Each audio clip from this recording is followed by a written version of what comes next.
Panchayat vote যত এগিয়ে আসছে ততই বিভিন্ন দলের গোষ্ঠীকোন্দল প্রকাশ্যে আসছে।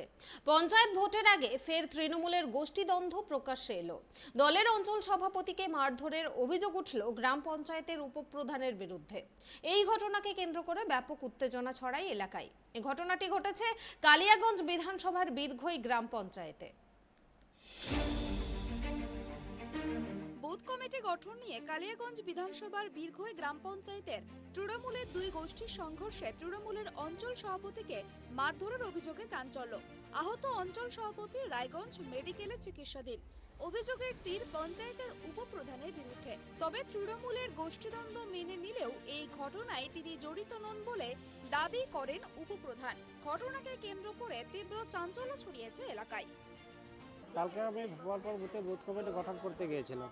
যথারীতি সন্ধ্যা 7টার সময় আমাদের প্রোগ্রাম দেওয়া ছিল, শিডিউল টাইম। স্থান ছিল পীরের মাজার, ভোপালপুর বুথ। যথারীতি আমি ওখানে টিম নিয়ে পৌঁছে যাই। ওখানকার ওই বুথে যারা দায়িত্বপ্রাপ্ত কর্মী প্রায় 60-টিরও বেশি উপস্থিত ছিল। গিয়ে সবাই স্বাক্ষর করলো, আলোচনা হলো, কমিটি গঠন হলো। কমিটি গঠন করে নিয়ে যখন ফিরবো ওই সময় প্রায় 20-25 জনের একটা টিম আমাকে চারদিক দিয়ে ঘিরে অ্যাটাক করে ফেলে। সঙ্গে সঙ্গে 6-7 জন একদম মারধর শুরু করে দেয় লাঠিফাটি দিয়ে। ওরা কোন দল করে? ওদের মধ্যে অনেকেই তৃণমূল দলটা করে। তৃণমূল দল করে? হ্যাঁ। কেন আপনার উপরে এত আক্রমণ করলো? আমিও ঠিক বুঝে উঠতে না এই আক্রমণটা যে কী কারণে হলো। কারণ কিছু না বলেই, কিছু কথা বা কিছু আলোচনা না করেই হুট করে গিয়ে অ্যাটাক করা শুরু করে দিল। বুঝতেই পারলাম না। ওরা তৃণমূল করে? হ্যাঁ, ওরা অনেকে তৃণমূল দল করে। আপনি থানায় জানিয়েছেন? আমি ওইখান থেকে ঘটনার কথা বিবরণ জানাই। তখন পুলিশ গিয়ে আমাকে উদ্ধার করে নিয়ে আসে। তারপরে হসপিটালে আমি ইমার্জেন্সিতে আসি। হসপিটালে আমাকে ভর্তি আপনি তো নেয়। দলের নির্দেশে তো কমিটি গঠন করতে গিয়েছিলেন। হ্যাঁ, কার নির্দেশে গিয়েছিলেন? আমার দলের নির্দেশ আগে থেকে আমাকে দেওয়া ছিল। আমাদের যে ব্লক সভাপতি ছিলেন ওনার সঙ্গে আগে কথা হয়েছিল যে 28খানা বুথ, 28খানা বুথের মধ্যে 21খানা বুথ কমপ্লিট ছিল। তো উনি আমার কাছে বুথ প্রেসিডেন্টের নাম, বুথ প্রেসিডেন্টের মোবাইল নাম্বার চেয়েছিলেন। আমি বললাম যে দেখেন 28খানা বুথের মধ্যে 21খানা কমপ্লিট আছে, 7খানা হয়নি, যেটা আমাদের অঞ্চল সম্মেলন প্রোগ্রাম ছিল, দিদির সুরক্ষা কবচ ছিল। কমিটি করেছেন ওদের পছন্দ না? ওইটা মানে আপনি যে কমিটি গঠন করেছেন হ্যাঁ। সুন্দরভাবে দলটাকে চালানোর জন্য, হ্যাঁ হ্যাঁ সেটা ওদের পছন্দ নয়? হ্যাঁ, ওইটা ওদের পছন্দ না। ওরা হয়তো চায়নি, ওরা চাচ্ছে না। ওরা চাচ্ছে না ওখানে কমিটি গঠন হোক। দল বিরোধী কাজ করছে? হ্যাঁ, ওরা চাচ্ছে না কমিটি গঠন হোক। আগের যে পুরাতন কমিটি, সেই পুরাতন কমিটিকে ওরা বল লাগবে। অথচ সমস্ত অঞ্চলে 22খানা কমপ্লিট হয়ে গেছে। 21-এর পরে আরেকটা হচ্ছে 22খানা, ঠিক আছে। এবং ওরা চাইছে না কারণ নতুন কমিটি গঠন হতো। ওরা নতুন কমিটি গঠন হলে হয়তো ওদেরকে ওখানে যারা ওখানে দায়িত্বপ্রাপ্ত কমিটি আছে তারা হয়তো ওদেরকে চাইবে কিনা কমিটি, যার জন্য এটা হয়তো ওদের হয়তো ধারণা আছে। সিন্ডিকেটের সঙ্গে যুক্ত আছে ওরা? তা আমার জানা নেই। থাকতে পারে, ঠিক আছে, হয়তো নতুন কমিটি হলে তাদের কাজে বাধা হবে, হতে পারে। অভিযোগ, সোমবার রাতে বীরঘই অঞ্চলের ভোপালপুর বুথে তৃণমূল কংগ্রেসের নতুন বুথ কমিটি ঘোষণা করতে গিয়েছিলেন অঞ্চল সভাপতি কৈলাস চন্দ্র বর্মন সহ কয়েকজন নেতৃত্ব। ফেরার পথেই ভোপালপুর এলাকাতে তৃণমূল কংগ্রেসের অন্য গোষ্ঠী লাঠি সোঁটা নিয়ে তাকে আক্রমণ করে বলে অভিযোগ। অ্যাকচুয়ালি ঘটনাটা আমরা ব্লকের নির্দেশেই বুথ কমিটি গঠন করতে যাই। আমাদের 28টার মধ্যে 21টা বুথ গঠন ছিল, 7টা বাকি ছিল। তো আমাদের ব্লক সভাপতি বলছিল যে এটা পরে এক সময় করে নিও তোমরা। তো যাই হোক, সেটা করে নেওয়ার জন্য আমরা ওই দিদির দুধ, তারপরে সুরক্ষা কবচ, আমাদের অঞ্চল সম্মেলন, এই সবের জন্য আমরা ওই সময়টা করে উঠতে পারিনি। তো এই 7টা বুথের করতে গিয়ে আমরা ওখানে বুথ কমিটি করতে বসি, যথারীতি হয়েও যায়। তো আমাদেরই দলের 2-1 জন যারা ব্যক্তিগতভাবে 4-5 জনে মিলে অঞ্চলটা চালাচ্ছিল। হ্যাঁ, 4-5 জনে মিলে দলটা চালানোর চেষ্টা করছে।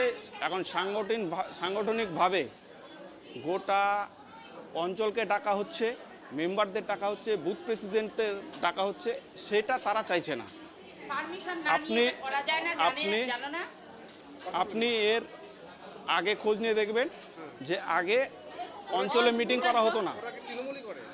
তৃণমূলই আছে কি জোর, ওরা তো সামনে আসছে না সবাই। ওরা কেন হচ্ছে দলটাকে ওরা চাইছে না সংগঠনটা হোক অঞ্চলে, প্রাইভেট লিমিটেড কোম্পানি চালাতে চাইছে 4-5 জনে মিলে, যেটা দল চাইছে না। ওরা দলটা করছে না। তো আপনি খোঁজ নিয়ে দেখবেন দলের নেতৃত্ব যদি খোঁজ নিয়ে দেখে 11 নম্বরে আমাদের মানে মিটিং মিছিল করতে বাধা আগে কখনো হয়নি। নতুন আমাদের কমিটি গঠন হওয়ার পরে আমাদেরকে এই সমস্ত বাধার সম্মুখীন হতে হচ্ছে। এই ঘটনায় সোমবার মধ্যরাতে আহত অঞ্চল সভাপতিকে রায়গঞ্জ মেডিকেল কলেজ হাসপাতালে ভর্তি করা হয়। সমস্ত ঘটনা দলের উচ্চ নেতৃত্বকে জানানো হয়েছে বলেই জানিয়েছেন আক্রান্ত তৃণমূল কংগ্রেস নেতারা। ঘটনায় জখম কৈলাস চন্দ্র বর্মন উপপ্রধানের গোষ্ঠীর বিরুদ্ধে তাকে মারধরের অভিযোগ তোলেন। অনুগামী বলতে আমি তো সবাই তৃণমূল, কিন্তু এই ব্যাপারটা আমি আজকে সকালে যেটা শুনলাম, কালকে যে বুথ কমিটি করতে আসছিল ভোপালপুরের যে বর্তমান রানিং মেম্বার এবং ভোপালপুরের যে বুথ প্রেসিডেন্ট আছে তাদেরকে ওভারলুক করে একটা ব্যক্তির কথা মতো, যার নাম পাপন, 15-20 জন একদিকে লোক ছিল, একদিকে 250-300 জন লোক ছিল। এইদিকে আমাদের অঞ্চল প্রেসিডেন্ট না বসে ওদের কাছে বসছিল।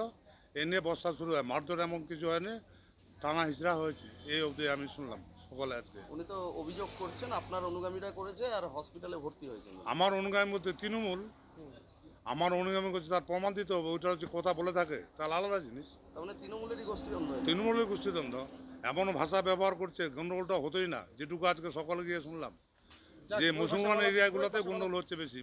দলগতভাবে দল ঊর্ধ্বতন কর্তৃপক্ষকে ব্যাপারটা নিশ্চয়ই দেখছে। আর এইটুকু আমাদের মধ্যে যেটুকু আলোচনা হয়েছে, এটা নিজেদের মধ্যে যেহেতু ঘটনাটা এটা আলাপ আলোচনায় শেষ করে নিতে হবে দলটা শ্রীবুদ্ধির জন্য। হ্যাঁ, পরে মিটিয়ে নেবে। পুরো মিটিয়ে নিতে হবে দলের ব্যাপারটা, আভ্যন্তরীণ ব্যাপারটা মিটিয়ে নেওয়াটা দলের পক্ষে ভালো। সেই চিন্তাধারায় আমরা আছি। মানে যারা করেছে আপনার অনুগামী যে বলছে, আমার অনুগামী করার যদি কথা বলে থাকে তৃণমূলের লোক করছে।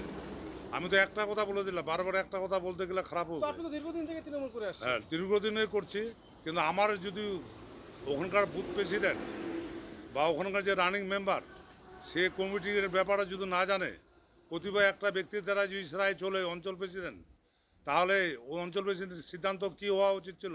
এ ভাই 2 জায়গায় না, এক জায়গায় বসো, এক জায়গায় বসে সিদ্ধান্ত নাও। যদি মনে হয় আজকের মতো হবে না, তাহলে টাইম নাও, আমি কালকে আসে বসবো। অন্যদিকে এই ঘটনায় অভিযুক্ত বীরখয় পঞ্চায়েতের উপপ্রধান পুরো ঘটনাটি স্বীকার করে নিয়েছেন। তবে তিনি এই বিষয়ে কিছু জানেন না বলেও বিষয়টি জানিয়েছেন তিনি, এবং তিনি আরো জানিয়েছেন এই পুরো ঘটনাটি তিনি ঊর্ধ্বতন কর্তৃপক্ষকে জানাবে। সামনেই পঞ্চায়েত ভোট, এবং এই পঞ্চায়েত ভোটের আগে ক্রমশ প্রকাশ্যে আসছে গোষ্ঠীদ্বন্দ্ব, তাও আবার শাসক দলের মধ্যেই। এই বারংবার প্রকাশ্যে গোষ্ঠীদ্বন্দ্বের জেরে ব্যাকফুটে চলে যেতে হবে না তো পঞ্চায়েত ভোটের আগে শাসক দলকে? সেই প্রশ্নই উঠছে বারংবার। রায়গঞ্জ থেকে কুষাণ সরকারের রিপোর্ট, ট্রাইব টিভি।